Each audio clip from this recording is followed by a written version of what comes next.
કલાકૃતિનું સર્જન કરતા કારીગરોને સીધું બજાર મળી રહે તે હેતુથી વડોદરામાં મહાશિવરાત્રી હસ્તકલા ઉત્સવનો પ્રારંભ થઈ ચૂક્યો છે। વિધાનસભાના મુખ્ય દંડક બાળકૃષ્ણ શુક્લ, સાંસદ રંજનબેન ભટ્ટ, મેયર પિંકી સોની, શહેરના ધારાસભ્યો સહિતના મહાનુભાવોએ મહાશિવરાત્રી હસ્તકલા ઉત્સવને ખુલ્લો મૂક્યો હતો।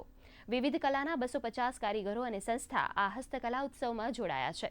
નગરજનો સ્થળ પરથી પટોળા, બાંધણી, ભરતકામ, વાંસકામ, અજરખ બ્લોક પ્રિન્ટ, ટાંગલિયા જેવી વસ્તુઓ તેમજ અલગ વસ્તુઓની સીધી ખરીદી કરી શકશે। જે હસ્તકળાનો વારસો છે, માટીકામનો વારસો છે, તેને નિહાળવા માટે અને તે ખરીદી કરવા માટે આપના માધ્યમથી વડોદરા શહેરના અને મધ્ય ગુજરાતના તમામ નાગરિકોને પણ વિનંતી કરું છું। અને સાથે સાથે 8મી તારીખે જ્યારે ભગવાન શિવજીના પરિવારની નગરચર્યા થવાની છે, તેમાં પણ આપણે બધા જોડાઈએ। આ વખતે નવીનતા છે, અહીં પધારો, ઘણી વસ્તુ જોવા મળશે અને ખરીદવાનું બી મન થાય તો ખરીદો। અને જે હાથની કામગીરીથી જે વસ્તુ ઊભી કરી છે એવા કારીગરોને પ્રોત્સાહન આપો।